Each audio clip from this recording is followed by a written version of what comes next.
ठीक है। Yes sir. Yes sir. कोई यस सर। कोई लेट नहीं हुआ ना? No sir. ठीक है नो ठीक है, सर। अच्छी बात। सर हो गए। No sir. हाँ कोई होगा या तो मतलब हो जाएगा, होगा। ठीक है ठीक है, we start we start we start.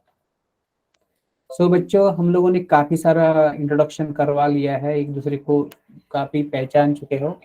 तो हम लोग अभी एक सिंसियरली से एक हम लोग लेक्चर शुरू करें हम लोग का ना। साथ में मस्ती मजाक तो होती ही रहती है, लेकिन हमको हमें पढ़ना भी है साथ में। So my dear students, let us start with the first chapter, that is the living world.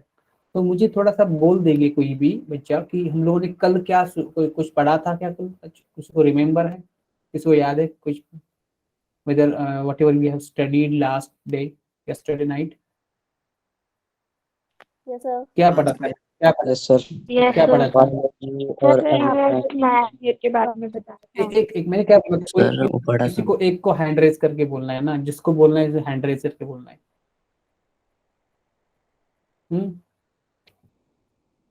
Okay, Rahul Rahul बोल दीजिए।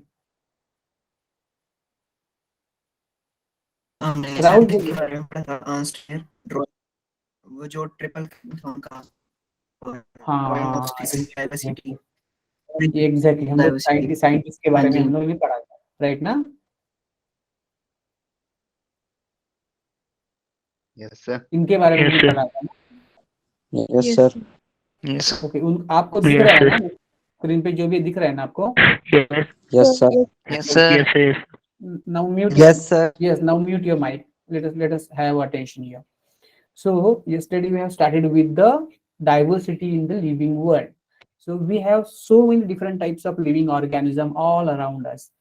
Some of the living organisms are very small, they are microscopic, they cannot be seen by naked eyes. तो वो मतलब बहुत छोटे bacteria micro organisms रहते हैं। और कोई ऑर्गेनिजम्स बहुत बड़े ह्यूज पेट रहते हैं, मतलब कोई बड़ा पेड़ है या कोई बड़ा एनिमल है ना। So they are of different types, smallest to largest, colourless to colourful, और अलग अलग टाइप के ऑर्गेनिजम्स रहते हैं। So there are enormous type of diversity, myriad types of diversity. So ये सारे जो लिविंग ऑर्गेनिज्म है ना, तो उनको पढ़ना बहुत मतलब जरूरी बात है, क्योंकि we are only the animal who are having the consciousness around us, that is called as self consciousness। तो हमें पता है कि अगर हमारा अस्तित्व जो है अगर जिंदा रखना है, कंटिन्यू रखना है, तो हमारी जो सृष्टि है, हमारी जो आजू-बाजू के ऑर्गेनिजम्स है, वो भी जिंदा रहने बहुत जरूरी है। ठीक, तो उस हिसाब से हम लोग को बायोडाइवर्सिटी जो है ना, तो वो पढ़ना बहुत इंपॉर्टेंट हो जाता है। ओके, लेकिन इसका मतलब ये नहीं कि हम लोग सिर्फ नीट के लिए पढ़ेंगे या सिर्फ हम लोग सिर्फ मास के लिए पढ़ेंगे। ओवरऑल हम लोग को एक कॉशियस बिहेवियर होना जरूरी होता है, कि हमारा कोई फर्ज बनता है कि नेचर की तरफ, because after all we are the part of the nature. So ये नेचर को प्रिजर्व किया, नेचर को कंजर्व किया, तो ये हम लोग का अस्तित्व रहेगा। नहीं तो अगर नेचर खराब हो जाता है तो हम लोगों का भी प्रॉब्लम हो जाता है। सो we have started in the last night with the definition of biology, where we have seen biology itself is the science of living process and it is the story of living organism, right? So हम लोगों ने ये भी जाना था कि जो पहला मतलब अर्ली मैन थे, जो प्री हिस्टोरिक मैन थे, जो इवॉल्व नहीं होते ज्यादा, जस्ट मैन मतलब आदमी बने थे और ये इधर उधर घूमते थे, कुछ जो भी है उनका जो काम करते थे, तो उन्होंने मतलब उस टाइम ज्यादा कुछ रिसर्च नहीं कर पाते थे, क्योंकि वो प्रिमिटिव मैन थे।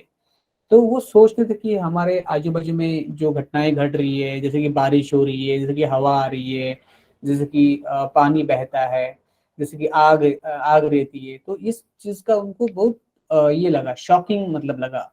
सो early man due to sense of awe मतलब शॉकिंग और फियर, वो घबरा गए, वो शरण गए निसर्ग, मतलब ये जो नेचर है ना, उसको सरेंडर कर लिया है ह्यूमन ने। अभी भी हम लोग को नेचर के सामने सरेंडर ही करना पड़ता है। तो अर्ली मैन भी नेचर को सरेंडर किया। तो वो बोला, मतलब उसने सोचा कि जो मैटर है, जो भी वो देख रहा है, तो उसको लगा कि दो टाइप के मैटर है, इन एनिमेट मैटर और एनिमेट मैटर। सो इन एनिमेट मैटर मतलब क्या होते हैं बेटा, बोल सकते हैं आप?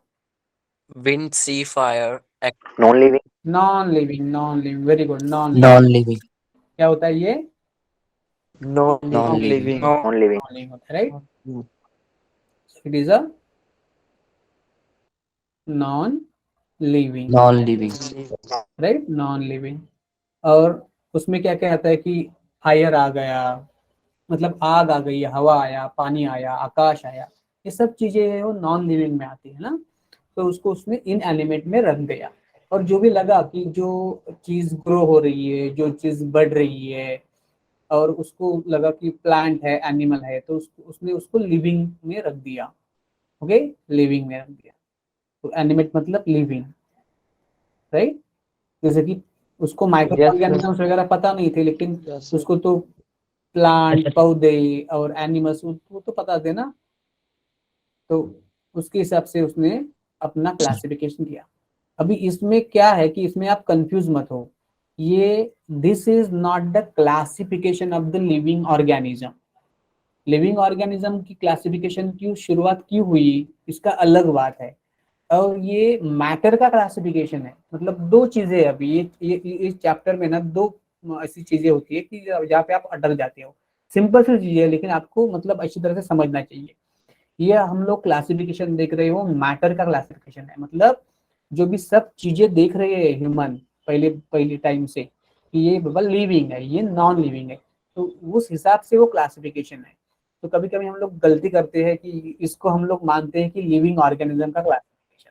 तो लिविंग का क्लासिफिकेशन अर्ली ह्यूमन ने किया, लेकिन वो किस बेसिस पे किया, कोई बताएगा? लिविंग ऑर्गेनिज्म का क्लासिफिकेशन क्यों किया, किस बेसिस पे किया ह्यूमन, अर्ली ह्यूमन ने? Have you understood my question? Yes, sir. हाँ, मैं ये पूछ रहा था कि जो पहला इंसान था, उस टाइम के इंसान ने लिविंग ऑर्गेनिज्म का क्लासिफिकेशन किस बेसिस पे किया? ये मैटर का क्लासिफिकेशन उसने लिविंग और नॉन लिविंग किया। उसका बेसिस क्या था कि उसको उसका डर लगा था कि ये ऐसा बारिश गिरती है, हवा बहती है, तो उसको समझ नहीं आ रहा था कि क्या है। इसलिए उसने क्या कि वो नॉन लिविंग है और लिविंग है, उसका क्लासिफिकेशन तो हम लोग समझ गए। लेकिन बाद में उसने लिविंग का भी क्लासिफिकेशन करना शुरू किया। वो किस बेसिस पे था, कोई बताएगा? कोई बताएगा? सर मैं बताऊं? सर मैं बताऊं? करते हैं। नहीं नहीं, मैंने क्या बोला अभी? हैंड रेज करना। निशा बोलो, निशा बोलो। Sir, on the basis of their growth and death. Okay, growth and death. कोई और बताएगा? सर मैं अमोल, हाँ, यस यस, बोलिए, अभी बोलिए, अभी जो बोला, हाँ बोलिए। Sir, classification is the scientific arrangement of organisms into group and subgroups on the basis of their similarities and difference, just like arranging books in a library, right right, exactly. लेकिन मेरा क्वेश्चन क्या subject था? wise and author wise. सुनिए सुनिए बेटा, मेरा question ये नहीं था। मेरा क्वेश्चन था कि अर्ली मैन ने जो क्लासिफिकेशन किया लिविंग ऑर्गेनिज्म का, वो किस बेसिस पे किया? देखिए अभी ये क्या है, हम लोग देख रहे हैं कि क्लासिफिकेशन ऑफ मैटर। क्या देख रहे हैं अभी? ये क्लासिफिकेशन ऑफ Matter. मैटर का अभी कैसे हुआ? एक तो उसने किया उसको लिविंग, क्या किया उसको? लिविंग से अलग, लिविंग को अलग किया, और नॉन लिविंग को अलग किया। बाद में वही अर्ली मैन ने ये लिविंग का क्लासिफिकेशन किस बेसिस पे किया? ये किस बेसिस पे था classification? It is based on fear. It is based on fear और सेंस ऑफ ईव। ये एनसीईआरटी की वर्ड है, हाँ? ये आप लोग को आना चाहिए। सेंस ऑफ ईव मतलब उसको उसका डर लगा, उसका क्यूरियोसिटी लगा, इसके उन्हें सोचना शुरू किया, और उसने डिसाइड कर लिया कि ये तो लिविंग है, ये नॉन लिविंग है। बाद में कुछ आगे बढ़ा, उसका थोड़ा सा इवोल्यूशन हो गया, तो बाद में उन्होंने लिविंग का क्लासिफिकेशन करना शुरू किया। तो पहली बार वो अभी लिविंग का क्लासिफिकेशन कर रहा है, तो उसका बेसिस क्या रहेगा? Based on, it was based on, मैं बताऊं अभी, मैं बताऊं? Yes, sir. Yes, Yes. sir. So it was based on use of the organism। किस पे बेस्ड था वो? ये एनसीईआरटी की लाइन है ना, Use of organism. organism मतलब उनके शेल्टर के लिए है, फूड के लिए है, और कोई एनिमल का या कोई ऑर्गेनिज्म का उसने मतलब कुछ मेडिसिन बनाया, तो उसका अलग कैटेगरी बनाया। किसी एनिमल का उसने कुछ मतलब कुछ ऐसे यूज किया कि प्रोटेक्शन के लिए, तो उसको अलग ग्रुप में डाल दिया, ठीक है ना। So the early classification of the living organism was based on the use of the living organism. इसका ये डिफरेंस आपको पता चला अभी? Yes, sir.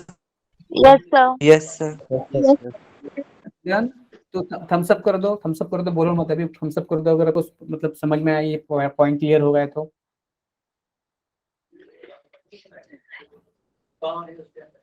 हेलो, यस, आपको समझ में आ रहा है ना मैं क्या पढ़ा रहा हूँ, कैसे पढ़ा रहा हूँ, समझ में आ रहा है ना? Yes, sir. Yes, sir. Hello, Yes, sir. Yes, sir. Good Yes, sir. Good good, yes. So अब ओके ओके, इट्स ओके, सुनो अभी। सो हम लोग को ये मतलब ये दो चीज है, मैटर का क्लासिफिकेशन और लिविंग का क्लासिफिकेशन। वो दोनों क्लासिफिकेशन शुरू में ही ह्यूमन बीइंग ने करना शुरू किया था।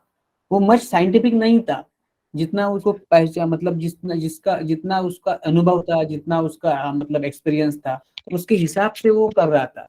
लेकिन पहले उन्होंने लिविंग को और नॉन लिविंग को अलग किया, मतलब on the basis of classification, और बाद में उन्होंने लिविंग का भी क्लासिफिकेशन किया, वो यूज पे था। Understood? It was based on uses of the living organism, like Yes, sir. Food के लिए अलग लिविंग ऑर्गेनिज्म, अलग कोई मतलब प्लांट्स रहेंगे, शेल्टर के लिए अलग होंगे, बाद में मेडिसिन के लिए अलग होंगे, और अलग अलग बात के लिए अलग अलग हो जाएंगे, ठीक है। Done? Yes, sir. Yes, sir. Yes, Yes, sir. sir. Yes, sir. Yes, sir. Good, now pay attention. So, non-living का नहीं हुआ classification? नॉन लिविंग मतलब ये बेटा, जैसे कि हवा, पानी, हाँ, ये जैसा एयर, फायर, अपना जो भी है सन, मतलब जो भी जो चीजें आती है ना, उसको नॉन लिविंग में कर दिया। मतलब जिसको हम लोग ना पंचमहाभूत बोलते हैं संस्कृत में। अब लोग अब मतलब उसमें मैं ज्यादा जाना नहीं चाहता, क्योंकि हमें टॉपिक का भी जिक्र करना है। तो जैसे कि एयर, वाटर, अग्नि, मतलब ये आग, फायर, आकाश, ये इस सब कुछ चीजों को उसने नॉन लिविंग में रख दिया था, ठीक है। Yes, sir. Yes, sir. Okay, sir. Yes, sir. सुनिए नाउ, उसके बाद धीरे धीरे क्या हुआ कि ह्यूमन बीइंग ने ये लिविंग ऑर्गेनिज्म का डिस्क्रिप्शन शुरू कर दिया। बाद में धीरे धीरे, पहले तो उसने मतलब ये एनिमल है तो उसका क्या क्या प्रॉपर्टी है, ये प्लांट है तो उसका क्या क्या प्रॉपर्टी, आप जूम कर लीजिए ना, आपको अगर दिख नहीं रहा है तो आप जूम कर सकते हैं उतना पार्ट, ठीक है ना। सो लेटर, मच लेटर, मतलब जैसे जैसे वो ह्यूमन बीइंग इवॉल्व होता गया, तो उसने लिविंग ऑर्गेनिज्म को डिस्क्राइब करना शुरू किया। डिस्क्राइब मतलब उसका कैरेक्टर, मतलब इसका ये कैसे दिख रहा है, इसका ये मतलब इतनी लंबाई है, इसकी मतलब मोटाई इतनी है, ये चल सकता है, ये चल नहीं सकता, ये ऐसा जो भी उसका परसेप्शन था, जो भी उसको नॉलेज मिल रहा था उसकी सोच की वजह से, उसके दिमाग की वजह से, वैसे वैसे उसने लिविंग ऑर्गेनिज्म को डिस्क्राइब करना शुरू किया। तो ये आज के जमाने में बोला जाए तो ये बहुत मतलब उसका उस टाइम जो वो करता था, वो मतलब बहुत सीधी बात हो गई। लेकिन उस टाइम के हिसाब से वो बहुत मतलब उसका एडवांटेज था, मतलब वो उसकी एक तरफ की रिसर्च थी, ठीक है ना, क्योंकि उस टाइम तो साइंस वगैरह डेवलप नहीं हुआ था, ठीक। सो बाद में सोसाइटीज हैं, इधर थोड़ा सा ये स्पेलिंग का जो है। Hello, Yes, sir. Hello, Yes, कुछ sir. Yes, sir. Yes, sir. Yes, sir. Right right, Yes, देखिए। sir. सो मैंने क्या लिखा है, societies indulge in anthropocentric view of biology, they show limited progress in biological knowledge. इसका मतलब क्या है कि देखो कि जो समाज, जो सोसाइटी एंथ्रोपोसेंट्रिक व्यूज रखती है। एंथ्रोपोसेंट्रिक मतलब कोई बता सकता है? Anybody, what do you mean by anthropocentric view? Anybody can understand the meaning of anthropocentric view? ये सब मैंने बनाया ना, एनसीईआरटी का बाहर का एक भी शब्द नहीं है, आपको आना चाहिए। लेकिन कहीं नहीं, मतलब कोई बात नहीं, अगर आता नहीं है तो मैं हूँ आपके साथ, आ जाएगा। लेकिन किसी को अगर पता है तो बोल दीजिए, नहीं तो मैं बोल दूंगा, no issue. Anybody can tell me what is the meaning of anthropocentric view? Hello, Yes, sir. Yes, Yes, sir. sir. Yes, sir. Do you know Yes, the sir. meaning of Do you know the meaning of anthropocentric view? No, sir. Okay, let No, me sir. no no Yes, sir. no. अभी देखो कि अभी जो समाज दिख रहा है, अभी अभी का समाज इस करंट पोजीशन का, वो किसके बारे में सोच रहा है? वो नेचर के बारे में सोच रहा है क्या? बाकी के एनिमल के बारे में सोच रहा है क्या कि अभी अभी सब हम लोग फॉरेस्ट कटिंग कर रहे हैं, डैम बना रहे हैं, रास्ते बना रहे हैं, रेलवेज बना रहे हैं और अलग अलग चीजें बना रहे हैं, उसकी वजह से मतलब इंडस्ट्रीज बना रहे हैं, तो उसकी वजह से बाकी के एनिमल्स प्लांट्स खत्म हो रहे हैं। इतना ज्यादा सोच रहा है क्या उसके बारे में वो? No, No, sir. sir. No, No, sir. sir. No, sir. sir. वो सिर्फ खुद Sir. के बारे में सोच रहा है ना, खुद के बारे में। Yes, जब sir. इंसान हाँ Yes, sir. इंसान हाँ इंसान जब खुद के बारे में सोचता है ना, तो उस व्यू को बोलते हैं एंथ्रोपोसेंट्रिक व्यू। एंथ्रोपोलॉजी मतलब study of human being. Anthropology मतलब क्या है? Study of human Study being. of Study of human being. हाँ, राइट राइट, देखो इधर study of human being. Right right, लिखो, सुनो भी, एंथ्रोपोलॉजी इसका मतलब है स्टडी ऑफ ह्यूमन बीइंग। मतलब ह्यूमन, तो उसमें दोनों चीज है, बायोलॉजी, ह्यूमन बायोलॉजी भी और ह्यूमन का सोसाइटी भी। ह्यूमन का social, as a social animal है ना, तो सोशली कैसे इवॉल्व हुआ, उसका कल्चरल इवोल्यूशन कैसे हुआ, अलग अलग कल्चर्स कब कैसे डेवलप हुए, और साथ साथ ह्यूमन का इवोल्यूशन कैसे हुआ, ये दोनों चीज हम इसमें पढ़ते हैं, उसको बोलते हैं anthropology. Okay, human science, Yes, sir. Human science, ठीक है। तो जिस जिस सोसाइटी की व्यू है एंथ्रोपोसेंट्रिक, मतलब खुद वो अपने बारे में सोच रहा है, तो ये क्या बायोलॉजिकल नॉलेज में कुछ ज्यादा प्रोग्रेस कर पाएगा? No, sir. No, sir. Human, No, sir. हाँ यस राइट एग्जैक्टली। सो इसलिए वो कि सिर्फ ह्यूमन के बारे में सोच रहा है, उसको बाकी के एनिमल्स और प्लांट्स के बारे में सोचना चाहिए। तो क्या होगा कि आजकल का इंसान सिर्फ अपने बारे में, अपने बच्चों के बारे में, अपने अपना खुद मतलब समाज के बारे में सोचता है, लेकिन ये तो पूरा धरती माँ है, पूरे सब ऑर्गेनिजम्स है, उसके बारे में वो ज्यादा सोचता नहीं, उसके बारे में ज्यादा उसको पढ़ी नहीं है। तो इसके लिए उसका जो बायोलॉजिकल नॉलेज है, बायोलॉजिकल इंफॉर्मेशन उसकी है, वो लिमिटेड रह जाएगी, ठीक है ना। So now the next what I have written here, systematic and monumental description of life forms resulted in detailed systems of. Now what is the meaning of systematic and monumental? Systematic तो आपको पता है, जो भी अभी अपना lecture हो रहा है, तो अभी हम लोग जिसको बोलना है वही हैंड रेज करके बोले तो उसको हम लोग सिस्टमैटिक बोलते हैं, और सब लोग बोलने लगे एक साथ तो हम लोग क्या बोलते हैं, अनडिसिप्लिन बोलते हैं ना। तो कोई भी चीज सिस्टमैटिक जब होती है तो वो अच्छी होती है। मॉन्यूमेंटल मतलब ग्रेट, ग्रेट तरह, मतलब अच्छी तरह से, बहुत अच्छी तरह से।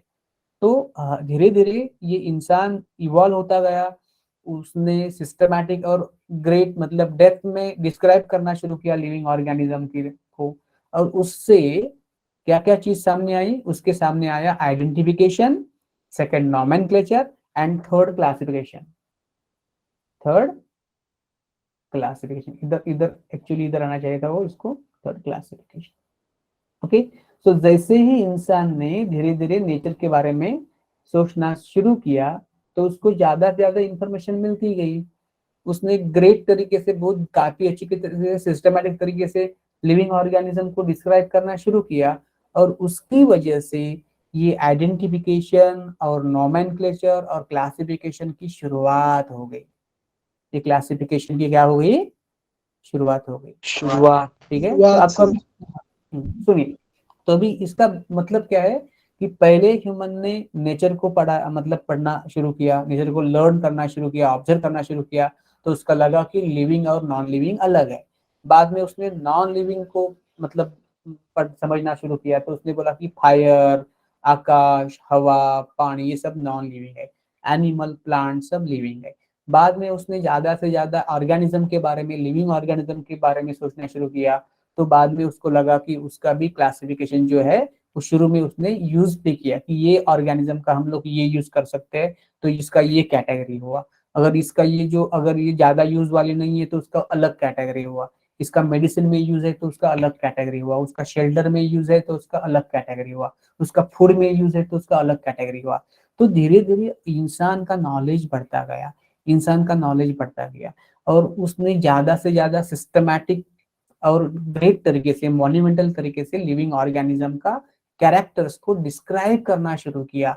जैसे उसका नॉलेज बढ़ता गया, उसका डिस्क्रिप्शन और understanding about the living organism when increasing, और इसकी वजह से डिटेल सिस्टम्स शुरू मतलब तैयार हो गई, जिसको हम लोग बोलते हैं identification of the living organism, nomenclature to the living organism and classification of the living organism.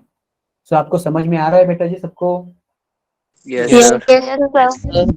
Great, Yes, sir. great. Yes. किसी का कोई डाउट है तो पूछ लीजिए। No, sir. No, sir. अब तक मैंने जो पढ़ाया हाँ, sir. उसका, हाँ, अब तक मैंने जो पढ़ाया उसका लिंक आपको लग रहा है कि आप क्या पढ़ रहे हैं? एक्चुअली आप क्या पढ़ रहे हैं, समझ में आ रहा है क्या? Yes, sir. Yes, sir. Yes, sir. और ना नीट नीट के लिए पढ़ना या एग्जाम के लिए नहीं पढ़ना है। ये किस लिए पढ़ना है? सब बायोलॉजी किस लिए पढ़ना है, साइंस किस लिए पढ़ना है? क्योंकि हम इंसान डेवलप हो, हम as a human being develop हो, ठीक है ना? तो नीट या बाद में वो मार्क्स है ना, मार्क्स आपके पीछे आ जाएंगे बेटा जी। मार्क्स के पीछे आपको भागना नहीं है, आपको अंडरस्टैंडिंग करनी है, आपको सब चीज का लिंक मतलब ढूंढना है कि किसमें क्या लिंक है, किससे क्या रिलेट करते हैं। तो नॉलेज आपका क्वेश्चन बढ़ाना है, ठीक है? Then recognition of sharing of horizontal and vertical similarities, इधर थोड़ा सा मिस्टेक हुआ है, सिमिलरिटीज है वो, सिमिलरिटीज है, सिमिलरिटीज है, ठीक है? So recognition of sharing of horizontal and vertical similarities among the living organism was the biggest pin of such description. इसका मतलब ये होता है कि जैसे जैसे इंसान ये लिविंग ऑर्गेनिज्म को समझते गया, आइडेंटिफिकेशन, नॉमेनक्लेचर, क्लासिफिकेशन को समझते चला गया, तो उसको पता चला कि जो लिविंग ऑर्गेनिज्म जगत में होते हैं, प्लांट्स होते हैं, एनिमल्स होते हैं, अलग अलग तरह के लिविंग ऑर्गेनिज्म होते हैं, उनमें दो तरह के सिमिलरिटी होती है। There are two types of similarity. कितने टाइप की सिमिलरिटी होती है? Two Two types. types. Two types. So the living organisms which we observe, they have two types of similarities. एक सिमिलरिटी होती है वो वर्टिकल होती है। क्या होती है वो? Vertical. वर्टिकल होती है। और दूसरी होती है हॉरिजॉन्टल सिमिलरिटी। कोई उसका मतलब जानता है क्या? Hello, Yes, sir. ये टॉपिक आपने कब पढ़ा था? जून में या अप्रैल में पढ़ा होगा ना आपके स्कूल में? Yes, Yes, sir. yes, sir. कुछ आपको नई चीजें सीखने को मिल रही है अभी, कि ऐसा लग रहा है कि पहली बार ये हो गया है सब? Yes, sir. Sir. Yes, sir. ये पॉइंट रिपीट कर दोगे? नहीं, मैं क्या पूछ रहा हूँ कि ये सब मतलब पहचाना लग रहा है कि कुछ कुछ चीजें आपको नई नई समझ में मैंने मिली है? सर कुछ नहीं मिल रही है सीखने को। Sir, कुछ नहीं. सॉरी। सर कुछ चीजें नहीं है। Okay okay okay. तो ये सब बेसिकली एनसीईआरटी की बुक में ही है, लेकिन हम लोग को तक पहुंचना चाहिए। एनसीईआरटी मैंने कल बोला था ना कि एनसीईआरटी आपको जो बताना चाहते हैं ना, उसके लाइन के बिटवीन मीनिंग है हिडन, जो वो खुले आम से खुले दिल से बयां नहीं कर रही है, उसमें छिपा है उसका मीनिंग। तो वो मीनिंग हम लोग को ढूंढना है, तो उस पर क्वेश्चन बनते हैं नीट के, ठीक है? Yes, sir. Yes, sir. Yes, sir. Yes, sir. कोई बताएगा वर्टिकल और हॉरिजॉन्टल सिमिलरिटी क्या रहती है? Do you have any information about it, knowledge about it?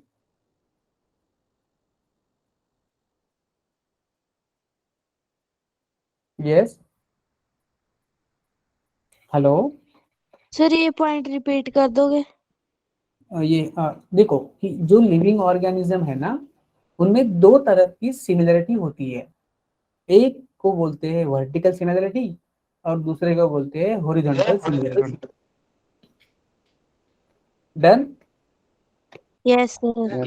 तो आपको अभी मुझे मीनिंग बताना है कि what do you understand by vertical similarity and what do you understand by horizontal similarity. आपको तो ये पता है ना कि मॉर्फोलॉजिकल सिमिलरिटी रहती है, एनाटॉमिकल सिमिलरिटी रहती है, जेनेटिक सिमिलरिटी रहती है। ये तो आपको पता होगा ना, मॉर्फोलॉजी सिमिलर रहते हैं ना? Yes, sir. तो ये क्या Yes, sir. ये कोई बताएगा मुझे वर्टिकल और हॉरिजॉन्टल का मतलब क्या होता है किसी सिमिलरिटी में?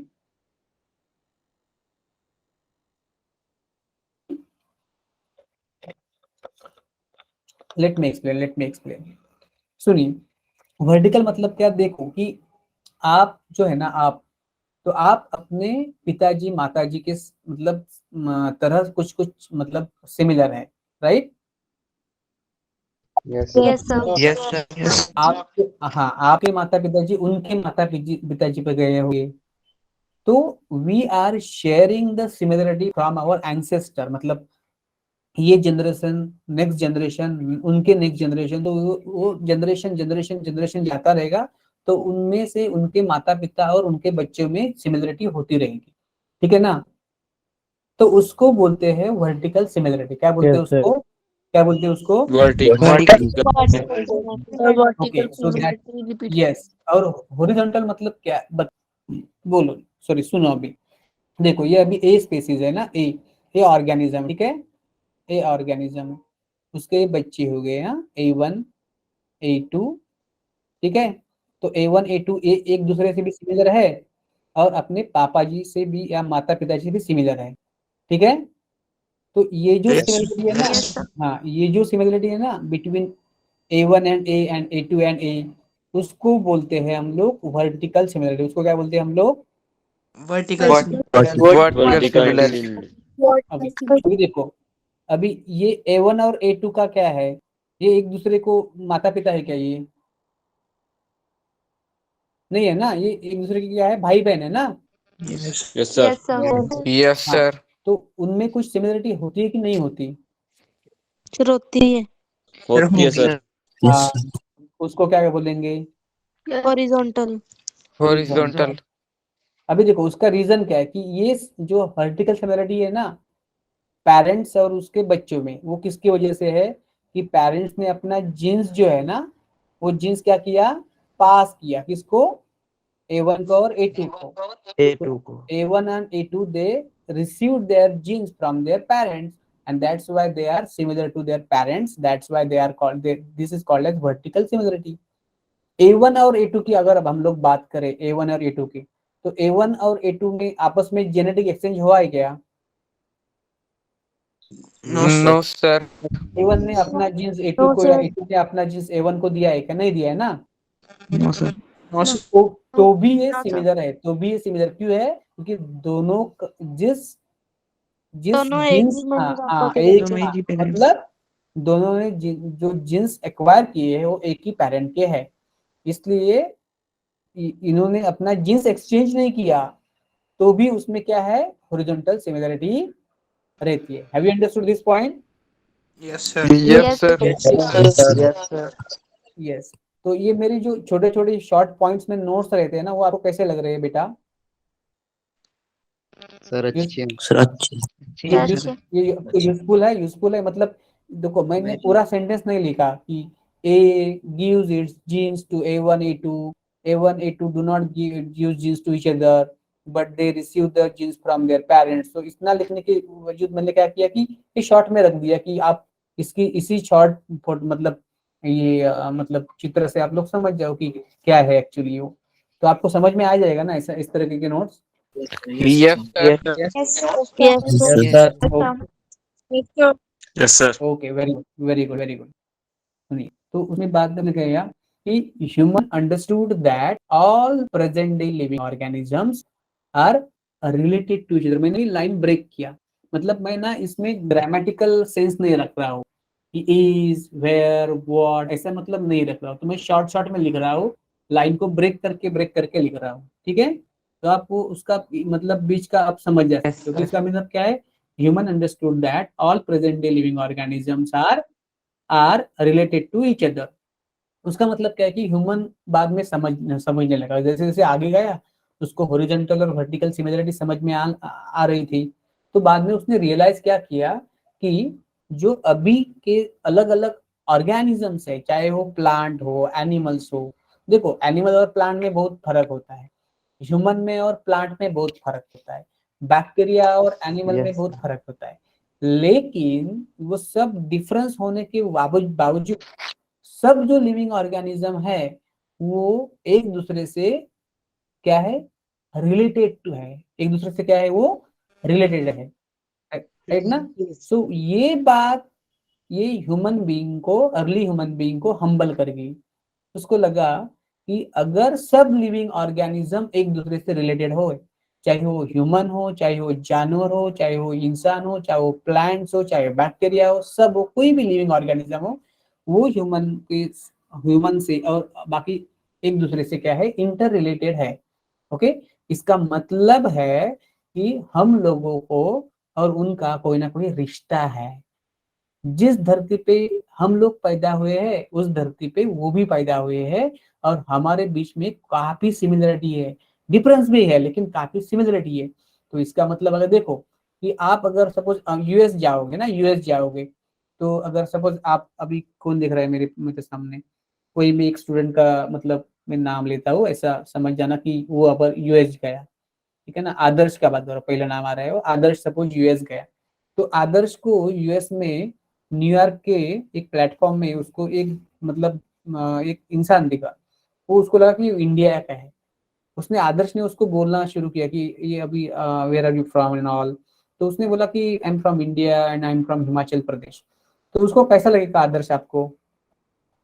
वो बोल रहा है कि मैं यूएस में जो आदमी आपको मिल रहा है कोई दोस्त आपका नहीं है उधर, लेकिन आपको एक आदमी मिल रहा है और वो बोल रहा है कि वो हिमाचल प्रदेश से है, तो आदर्श आपको कैसे लगेगा? सर अच्छा लगे। आदर्श मतलब कि और मोबाइल, ठीक है बेटा, अच्छा। और किसी को, आयुष आपको कैसा लगेगा? हेलो, आयुष है कि नहीं? आयुष अलग अलग है क्या? आयुष बसंत बोलो, आयुष बसंत बोलो, कैसा है, कैसा लगेगा आपको?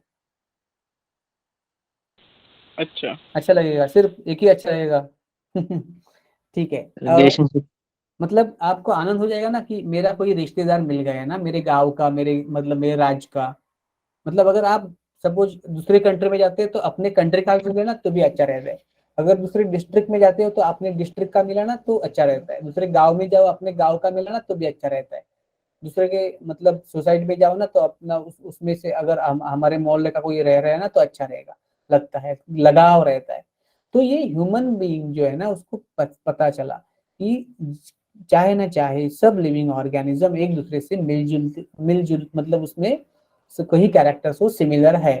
तो इसका हम लोगों का फर्ज बनता है एज ए ह्यूमन बीइंग कि सभी लिविंग ऑर्गेनिज्म, चाहे वो हमें डायरेक्टली यूजफुल है, चाहे वो डायरेक्टली मतलब यूजफुल नहीं है, कोई हमें हार्म भी कर सकता है, लेकिन सब लिविंग ऑर्गेनिज्म का हम लोग को कंजर्वेशन करना चाहिए।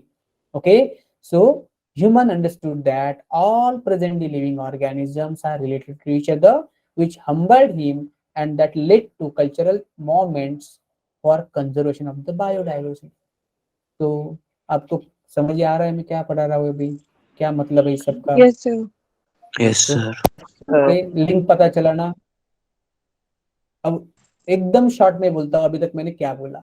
पहले क्या बोला हम लोगों ने कि लिविंग और सॉरी अर्ली ह्यूमन था, उसको डर लग रहा था इस सब चीजों का अराउंड जो हैपनिंग हो रहे थे सब, और उसको उसका क्यूरियोसिटी भी था, इसलिए उसने दो टाइप में उसको डिवाइड किया, लिविंग मैटर को, लिविंग मैटर और नॉन लिविंग मैटर। बाद में लिविंग मैटर को उसने ज्यादा जाना तो उसने उसके बेसिस पे मतलब यूजेस के बेसिस पे उसका डिवीजन करना शुरू कर दिया। बाद में उसने ज्यादा से ज्यादा मतलब उसके बारे में सोचा, और उसकी वजह से उसका उसने डिटेल डिस्क्राइब किया उस लिविंग ऑर्गेनिज्म को। तो उसमें से शुरू हुआ आइडेंटिफिकेशन, नोमेनक्लेचर और क्लासिफिकेशन। और जब लिविंग ऑर्गेनिज्म की हॉरिजॉन्टल और वर्टिकल सिमिलरिटी को उसने जाना पहचाना, तो ये बहुत बड़ा एक स्पिन था, मतलब बहुत बड़ा ग्रेट मतलब ये था, रिसर्च था उसका कि लिविंग ऑर्गेनिज्म में वर्टिकल और हॉरिजॉन्टल सिमिलरिटी भी होती है। और जब ह्यूमन बीइंग ने रियलाइज कर दिया कि पृथ्वी के सब लिविंग ऑर्गेनिज्म एक दूसरे से चाहे ना चाहे किसी चीज पे सिमिलर है, तो उसको लगा कि ये ऐसी चीज है, तो हम लोगों का एक फर्ज बनता है कि सब लिविंग ऑर्गेनिज्म का कंजर्वेशन होना चाहिए। एंड उसके लिए ह्यूमन का अब अगर हिस्ट्री देखोगे, if you see the history of the human being, then human being tried to conserve the living organism. जैसे कि हम लोग देखते हैं ना कि जोधपुर में जो एक वैष्णवी समाज ने आंदोलन किया था to conserve the trees and all. तो ये एक रियल मतलब रियलाइजेशन है कि ह्यूमन बीइंग का कि हमारा फर्ज बनता है कि सब लिविंग ऑर्गेनिज्म का कल्याण हो, सब अर्थ का कल्याण हो। क्योंकि अगर कोई लिविंग ऑर्गेनिज्म मतलब ये होता है डेंजर में आ जाता है, तो कहीं ना कहीं उसका रिफ्लेक्शन जो है ना तो ह्यूमन बीइंग में भी आ जाता है। तो मेरे ख्याल से अब तक का मैंने 2-3 बार रिपीट भी कर दिया है, and you peoples are very well aware about this thing what we are done here. So is it done? Yes. और Yes, sir. Yes. Yes, sir. Yes, sir. Okay, अगर आपको अभी तक का समझ में आ रहा है, पसंद आ रहा है, आपको लग रहा है कि सर से अगला हो जाएगा, तो थम्स अप कर दो बेटा जी।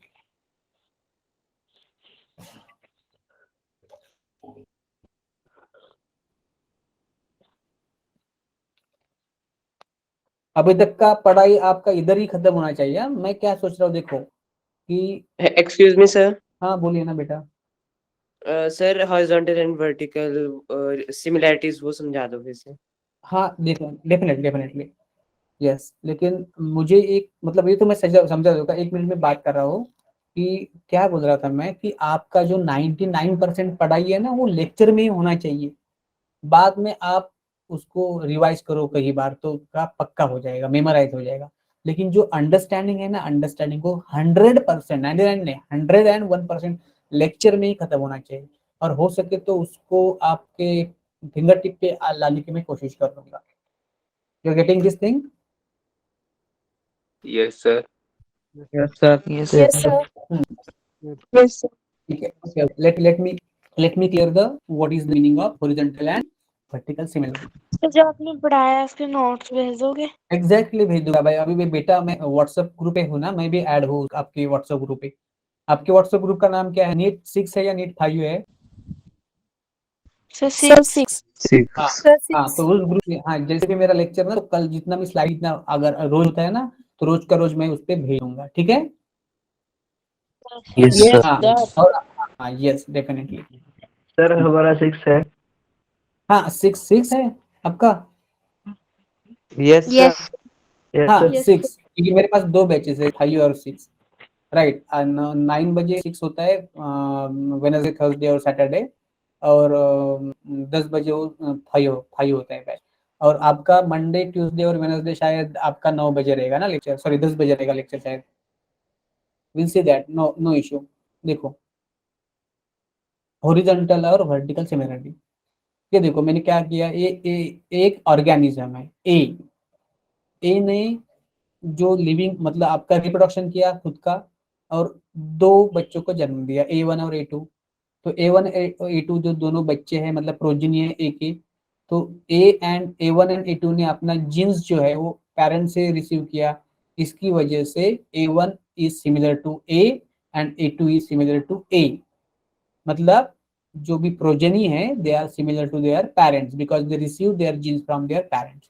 So this type of similarity between the parents and their offspring, or from the between the generation and the next generation, generation and the next generation, this type of similarity is called as vertical similarity. Understood, Abhi? Yes, sir. Okay, okay. Vertical Sir, मतलब sir, हाँ, human Yes, understand वाला समझाना sir दोबारा। human क्या? Sir human understand वाला sir last वाला समझाना। हाँ समझ लो, अभी एक एक बात खत्म करता हूँ।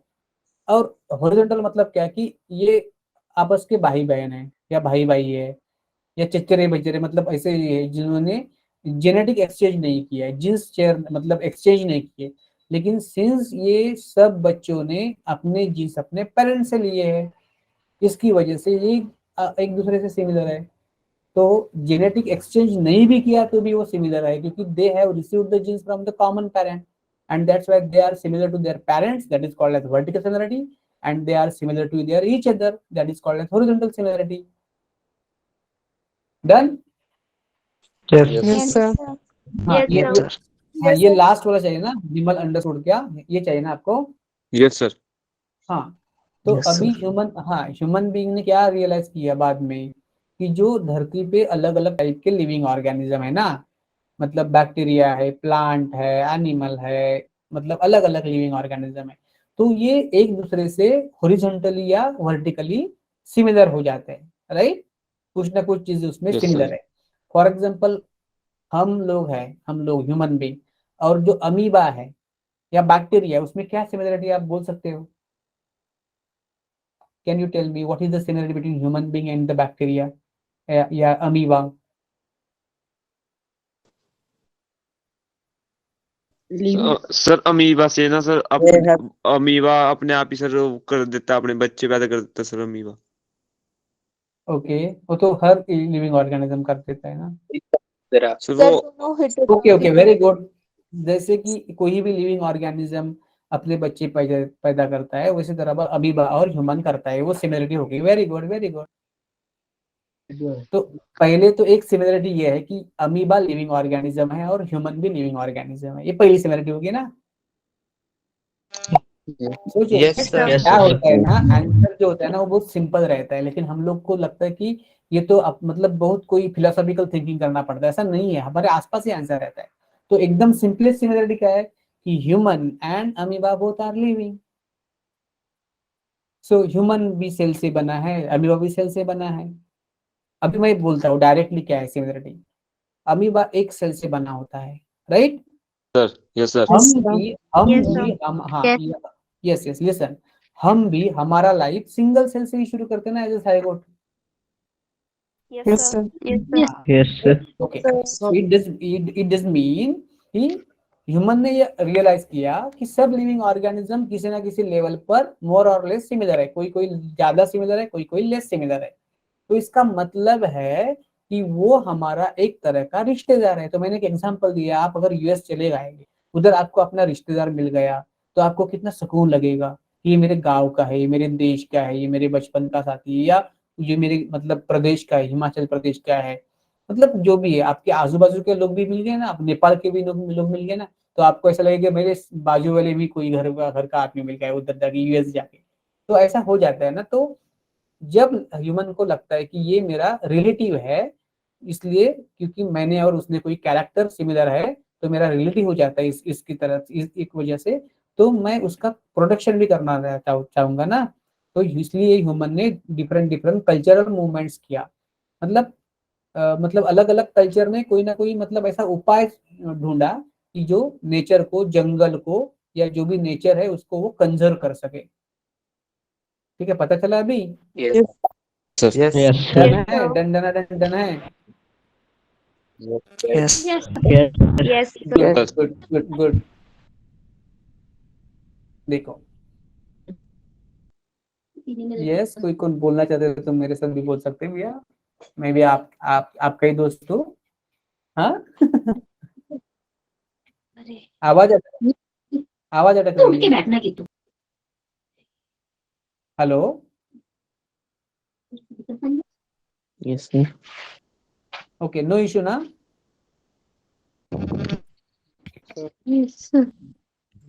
सुनिए, कि इसके बारे में, इनके बारे में हम लोग कल पढ़ा ना हम लोगों ने इनके बारे में। Yes.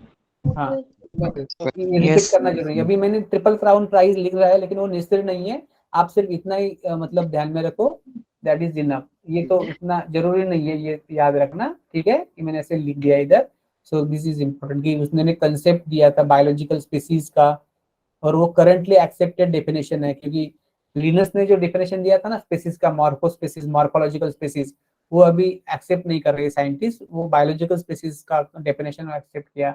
उन्होंने किस काम पे वर्क किया? Origin of species diversity. Origin of species diversity लिखना भूल गए, diversity Diversity. diversity okay. उनको डार्विन ऑफ 20th सेंचुरी करता है बोला जाता है, और ये एक रिनाउंड इवोल्यूशनरी बायोलॉजिस्ट थे, जैसे कि डार्विन थे। ये तो हम लोगों ने देखा कल, ये भी हम लोगों ने देखा कि कैसे हम लोगों को प्रोटेक्ट करना है। नाउ देखो कि जो कि लिविंग ऑर्गेनिज्म हमारे एरिया में रहते हैं, किसी भी पृथ्वी पर है, मतलब पृथ्वी पर किसी भी एरिया में रहते हैं, उसका डाइवर्सिटी बहुत अमेजिंग है। मतलब वो बहुत अलग अलग टाइप के लिविंग ऑर्गेनिज्म मैंने देखा, मैंने आपको पहले भी बात। So the diversity of the living organism is just amazing. There are so many different types of living organisms. If we speak the habitat where the living organism occur, so they occur in the normal habitat. कि किसी भी जमीन पे रहते हैं, पेड़ पे रहते हैं, या किसी पानी पे रहते हैं। This is a normal habitat, regular habitat. But some living organism even occur in the extraordinary habitat. For example कोई कोई बैक्टीरिया रहते हैं, आर्के बैक्टीरिया, वो बॉइलिंग वाटर स्प्रिंग में रहते हैं। कोई कोई बैक्टीरिया डीप, मतलब जहाँ पे बर्फ रहता है उसके अंदर भी रहते हैं, बहुत लो टेम्परेचर पे रहते हैं। सो द लिविंग ऑर्गेनिज्म की डाइवर्सिटी मतलब हैबिटेट की डाइवर्सिटी भी बहुत अलग अलग है। सो नॉर्मल भी है और एक्स्ट्रा ऑर्डिनरी भी है। हम लोग सोच भी नहीं सकते ऐसे एरिया में लिविंग ऑर्गेनिज्म रह जाते हैं। बहुत ही खारे पानी में रहते हैं, उसमें तो ज्यादा सॉल्ट रहता है उसमें रहते हैं, ठीक है ना। हॉट वाटर स्प्रिंग में, बॉइलिंग वाटर स्प्रिंग में रहते हैं। So the diversity and the distribution is amazing, amazing, done, amazing. So next we'll move to the next thing. So now this is important. Ecological conflict and cooperation among living organism or even molecular traffic inside the cell is amazing. इसका मतलब क्या है कि जो living organism है उनमें एक दूसरे में कोऑपरेशन है। कोऑपरेट तो एक दूसरे को करते हैं वो, और कोऑपरेट मतलब एक तरह का ये पॉजिटिव इंटरेक्शन होगा। ये क्या हो गया, ये this is the positive, hello, Natural.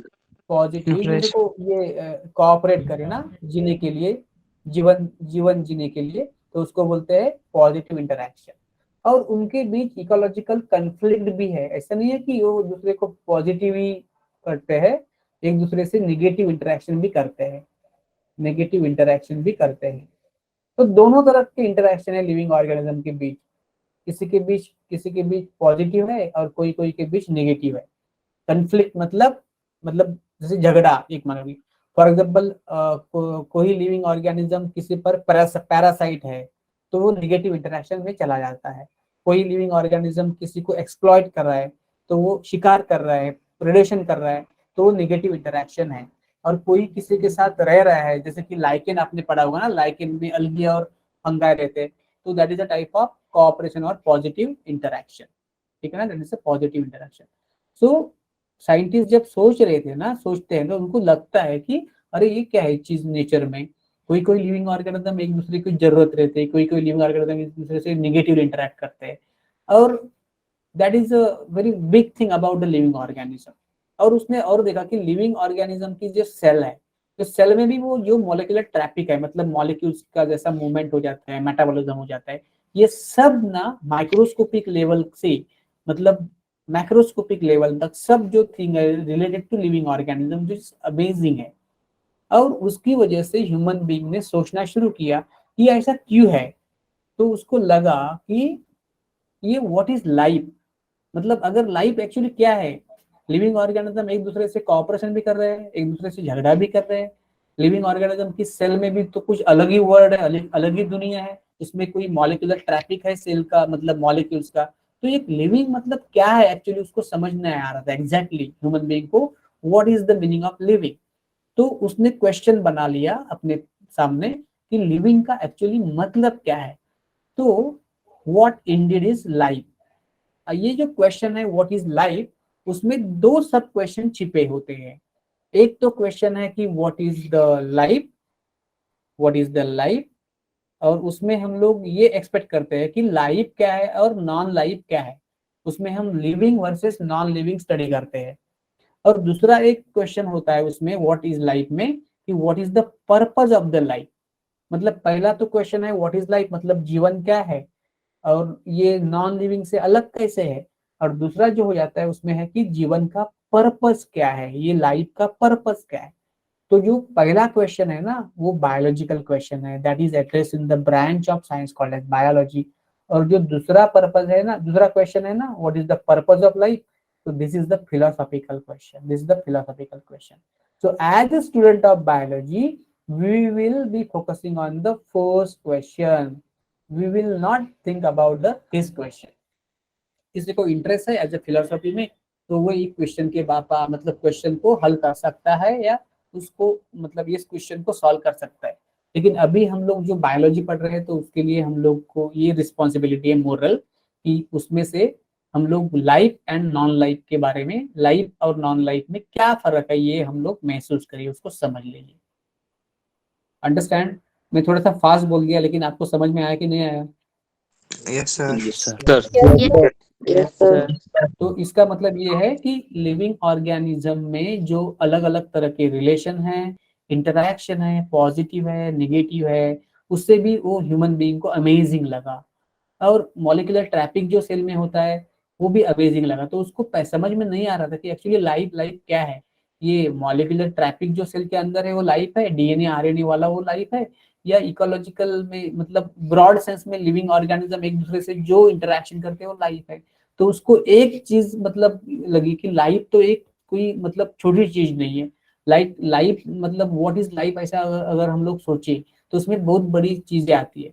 तो उसमें दो सब क्वेश्चन आ गए, एक की लाइफ क्या है मतलब लाइफ वर्सेस नॉन लाइफ, और दूसरा है purpose of life. So as a student of biology, we will be confined on the question, what is life? We will not consider the second question. So आपको अगर philosophy में interest है ना, किसी किसी को फिलोसफी में इंटरेस्ट है क्या आप में से किसी को? No sir. Anybody? No, No, sir. अरे No. philosophy is the root of all science. कभी कभी और इसके बारे में हम लोग ये करेंगे, हाँ ठीक है, we'll consider about it. कोई मतलब भैया तो हम लोगों ने अभी इंट्रोडक्शन करवा लिया है, और ये हम लोग अभी डाइवर्सिटी का नेक्स्ट टाइम से हम लोग ये कैरेक्टरिस्टिक को समझ लेंगे। अभी थोड़ा धीरे धीरे फास्ट जाएंगे, थोड़ा हाँ फास्ट जाएंगे। अभी रिदम आ रहा है ना, रिदम आ रहा है ना? Yes Yes, sir. Yes. हाँ हाँ हाँ Yes, sir. ठीक है ना। थोड़ा सा क्या होता है ना कि ऑनलाइन लेने का मुझे भी इतना मतलब ये नहीं एक्सपीरियंस नहीं है, तो मैं मतलब थोड़ा सा ये इधर उधर हो जाता है, तो थोड़ा सा टेक्निकल थोड़ा सा मुझे मतलब अभी स्मूथली हो रहा है आज। तो पहले दिन तो थोड़ा ये हुआ था ना, मतलब कुछ प्रॉब्लम हुआ था ना, और 10 मिनट पहले ही मतलब हम लोग ये हुए थे ना, तो अभी कुछ प्रॉब्लम नहीं होगा। तो अभी आगे आगे अच्छी तरह से होगा, कुछ प्रॉब्लम नहीं। और मैं तो नोट्स भेज दूंगा, नो वरी अबाउट इट, ठीक है। Yes sir. Yes, sir. और मेरे नोट्स में ना ये फ्लो चार्ट रहेंगे, और फ्लो चार्ट में एनसीईआरटी के सब पॉइंट क्लियर होंगे। तो आपको एनसीईआरटी सिर्फ एक दो बार पढ़नी है, और बाद में ये नोट्स बार बार पढ़ने। तो एनसीईआरटी का एक भी पॉइंट छूटेगा नहीं, और ये ऐसा मतलब शॉर्ट बट स्वीट रहेगा। ओके हाँ, वन इश्यू आज का वंश क्या पूछना चाहोगे बेटा? पूछो, मुझे दूसरे लेक्चर भी ज्वाइन करना है। Hello, sir. हाँ बोलिए।